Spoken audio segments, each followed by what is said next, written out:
हल्द्वानी शहर में संभावित हिंसा को देखते हुए प्रशासन ने विशेष सुरक्षा इंतजाम किए हुए हैं। विशेष तौर पर जो मस्जिदें हैं उनकी सुरक्षा बढ़ाई गई है और साथ ही जो मस्जिद हिंदू इलाके में है, इस समय मैं जामा मस्जिद के ठीक बाहर मौजूद हूं। ये शहर की मेन मस्जिद है और यहीं पर शहर इमाम भी रहते हैं और यहीं से वो नमाज अता करवाते हैं। लेकिन इस समय इस मस्जिद के दरवाजे आपको बंद नजर आ रहे होंगे। ये हल्द्वानी के मेन बाजार में मौजूद है और आपको मस्जिद इस समय इसके दरवाजे आम दिनों में खुले रहते हैं। विशेष तौर पर शुक्रवार के दिन तो यहां पर बहुत ज्यादा चहल पहल रहती है, लेकिन आज आप देखिए कि किस तरीके की सुनसानी यहां पर पसरी हुई है। ये शहर का मेन बाजार का इलाका है जिसमें आपको इक्का दुक्का लोग जो जरूरी काम से जा रहे हैं वही लोग दिखाई देंगे। आम दिनों में बहुत ज्यादा रश यहां पर रहता है, विभिन्न तरह की यहां पे दुकानें हैं, लेकिन इसके ठीक पीछे अगर हम एक दो गलियां छोड़ दें तो यहीं से मुस्लिम आबादी शुरू होती है और एक तरीके से ये वो इलाका है, ये बैटलफील्ड बन जाता है जब ऐसी स्थिति हल्द्वानी में पैदा होती है। क्योंकि एक तरफ यहां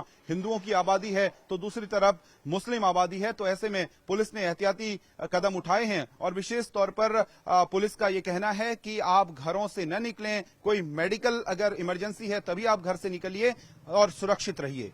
बुधवार को बनभूलपुरा इलाके में अवैध मस्जिद और मदरसे को गिराने के दौरान नगर निगम के बहुत सारे कर्मचारी घायल हुए हैं, लेकिन ये कर्मचारी अभी 24 घंटे भी नहीं हुए हैं कि काम पर लौट आए हैं और उसी इलाके में सफाई के लिए जा रहे हैं जहां कल इन कर्मचारियों के ऊपर पथराव हुआ है। इधर दिखाऊं मैं ये सारे चेहरे, मैं वहां पर खुद मौजूद था और ये सारे लोग वहां पर अतिक्रमण विरोधी अभियान में शामिल थे और कई सारे अभियानों में शामिल हो चुके हैं, लेकिन कल का जो अभियान था वो जबरदस्त रहा। ये आपको कहां पर किस तरीके की चोट लगी है? सर यहाँ 3 जगह सिर में पत्थर लगा है और यहाँ सर ये हाथ नहीं उठ रहा है, इसमें बहुत मोटा पत्थर आगे लगा सर यहाँ पे। ये सर ये देख रहे हैं आप जो शरीर पर ये निशान है, ये आपको बता रहे हैं कि किस तरीके की हिंसा वहां पर जो नगर निगम के कर्मचारी हैं किस तरीके का व्यवहार वहां पर हुआ है। लेकिन इसके बावजूद ये उनका साहस है कि ये आप लोग उसी इलाके में इस समय सफाई के लिए जा रहे हैं। जी साहब, हम उसी इलाके में सफाई के लिए जा रहे हैं। हाँ।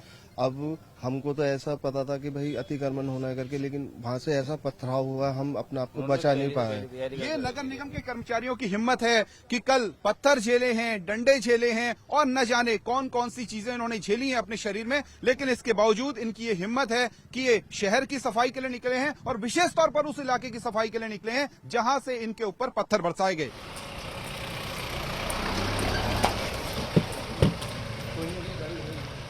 हल्द्वानी शहर में गुरुवार की हिंसा को देखते हुए कर्फ्यू लगाया गया है और कोई भी घर से बाहर नहीं निकल सकता। विशेष तौर पर जो बनभूलपुरा का इलाका है, जो हिंसाग्रस्त इलाका है, जहां पर कल जबरदस्त तरीके से हमें हिंसा देखने को मिली थी, वहां पर कर्फ्यू का इंप्लीमेंटेशन बहुत मजबूती से किया जा रहा है। इस समय मैं उसी इलाके में मौजूद हूं। आपको यहां पर कोई भी शख्स बाहर नजर नहीं आएगा। सामने मैं दिखाऊं आपको तो ये पूरा का पूरा आपको दुकानें बंद नजर आ रही होंगी और इस तरफ मैं आपको दिखाऊं तो पूरा का पूरा पुलिस बल नजर आ रहा होगा। लेकिन शहर सुरक्षित रहे इसके लिए पुलिस ने विशेष तौर पर कुछ सुरक्षा के इंतजाम किए हुए हैं। विशेष तौर पर शहर के कुछ ऐसे पॉइंट्स बनाए गए हैं जहां पर बैरिकेडिंग्स की गई हैं। विशेष तौर पर ये जो ताज चौराहे का इलाका है, यहां से हिंदू मुस्लिम कन्फ्रंटेशन होने का खतरा रहता है क्योंकि सामने जो आबादी है वो हिंदुओं की आबादी रहती है और ये जो इलाका है जहां पर मैं खड़ा हूं यहां पर मुस्लिम आबादी रहती है। और इसी तरीके से गांधीनगर का इलाका है, लाइन नंबर 1 का इलाका है मंगल पड़ाव का,